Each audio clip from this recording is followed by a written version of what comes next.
There's a place in biblical history that corresponds with Matthew 4:24 and 1 and 2, in which we know the story where Jesus steps out on the Mount of Olives. You know the story, right? After he's risen from the dead.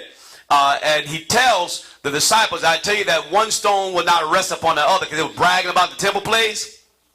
And in that second verse, Jesus says to them that I tell you that one stone shall not rest upon another.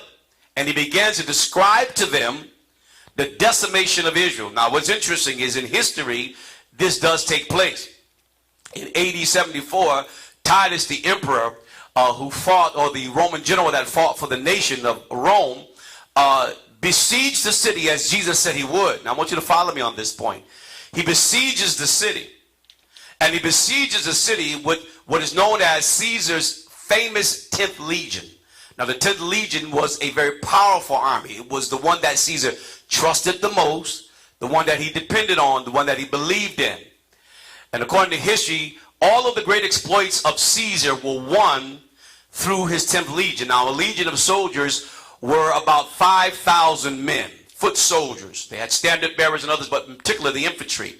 And so in the history, we are told that as Jesus prophesies that one stone won't rest upon another, we know that historically Titus fulfills this prophecy, and he besieges the city and he destroys it.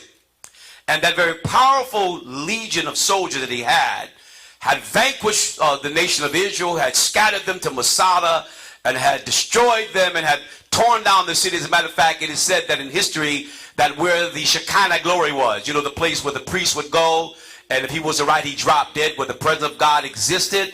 It was said that once Titus tore down the temple, that upon that same site he took a pig and slayed it to desecrate the place where God once was. And so when Titus finished off the Jews, he returned back home. Here's what happens.